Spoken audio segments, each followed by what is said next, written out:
Okay, this thing says I'm recording. I guess I want to find out after I talk forever and see what happens.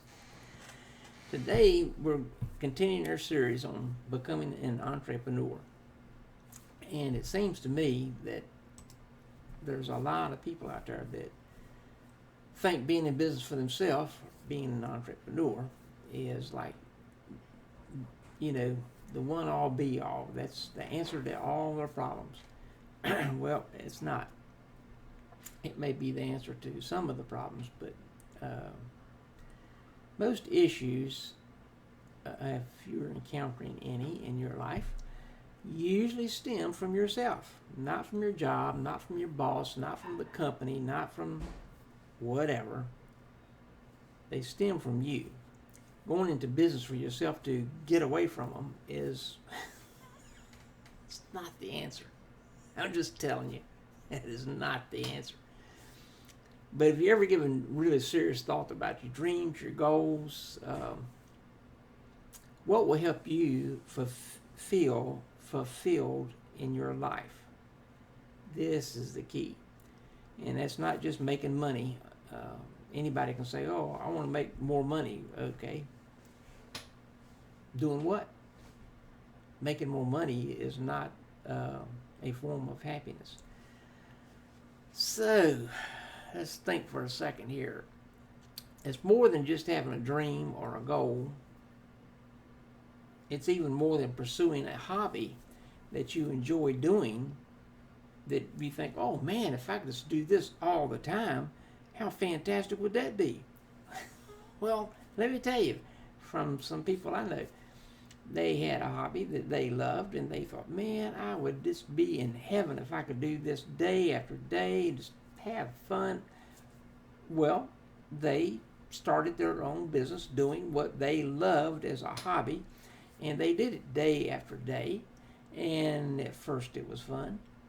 And a few months down the road, they found out they had to actually make money doing what they wanted to do. They had to start hiring people that they really didn't want to do. I like hiring people. I like to have 10,000 people working for me. People make your business fun to be at, and it will grow and expand exponentially. But this particular person didn't want to have any employees. So within, I will say 18 months, not only did he not enjoy going to work every day, he hated his hobby. He wanted to go back to work for somebody where he didn't have any stress, where he could just go to work, do his job, and leave. Because when you have employees, it's your responsibility. Thank you, darling. It's your responsibility to make sure there's income to pay them so they can take care of their families. So that's one little thing I wanted to touch on. I'm not trying to discourage you. I'm trying to give you reality. My wife got me a cup of coffee in my new 2022 mug. I don't know if you guys can see that or not, but that's the latest mug that we've got. These are $25 plus, unfortunately, $8.95 shipping. That's what it costs us now. However, if you are a Patreon gold member, you get the mugs for $25. You don't have to pay the shipping. And if you're a Patreon platinum member, you get whatever new mug I have every year for free as part of your benefit. Okay, moving on here. Your business should actually be an extension of you and your values. It may sound kind of funny, but it is. Your business showcases who you are and the kind of work that you do, and your perception of what quality and exceeding expectations is. So I'm going to give you guys an acronym. It's TAMMI, TAMMI is the acronym. And I'm going to tell you what it stands for, and then I'm going to try to stay within my time limit. I'll give you what each letter stands for and then touch on them. TAMMI, thinking, acquiring, making, marketing, and income. That's TAMMI. So thinking, make a note of when you start thinking about a new product or service.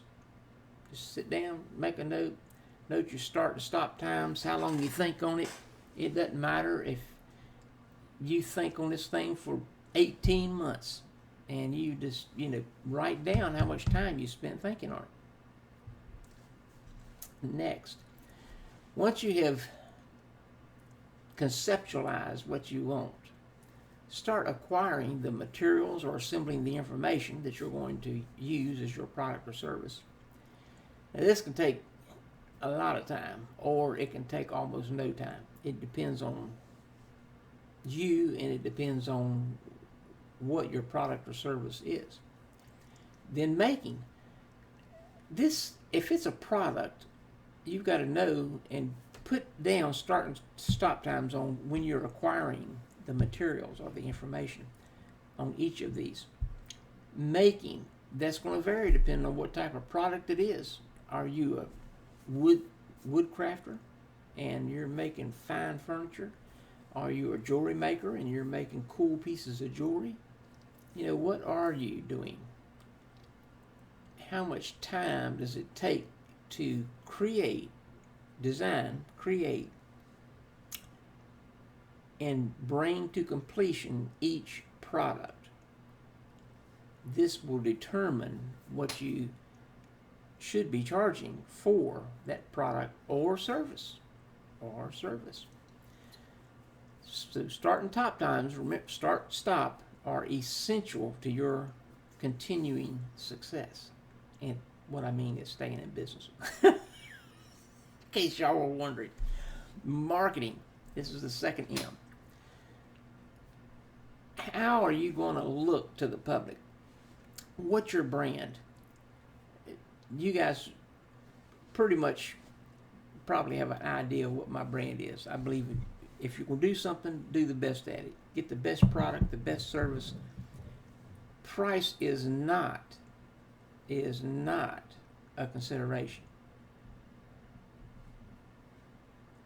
So those of you that think, you know what, I can get some notepads over at Walmart and it only cost me $1.10 each and I could use those in my seminar. Well, yes, you could.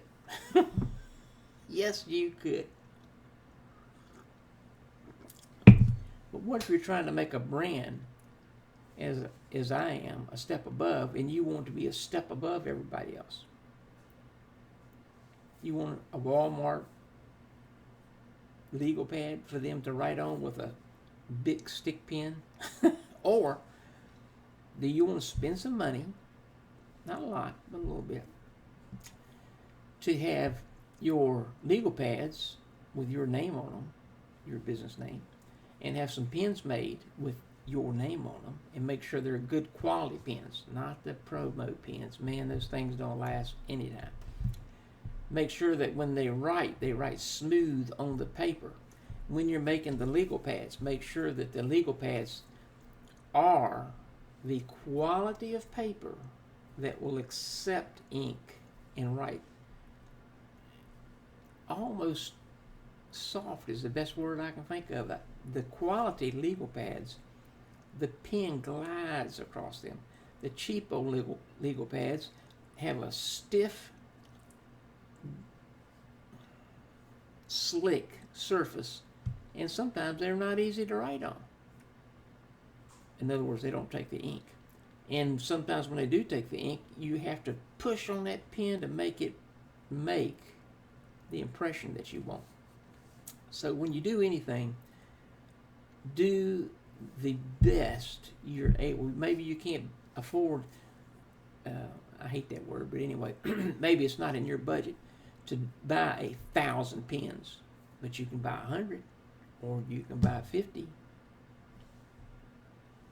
It's better to buy 50 quality pens than 10,000 cheapo piece of junk pens that people will remember you by.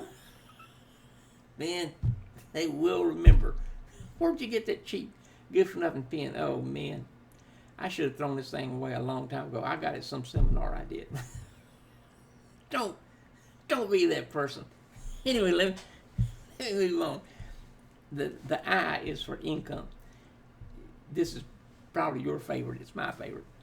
We all want to make money, and if you say you don't, I don't believe you. Probably lie about other stuff too.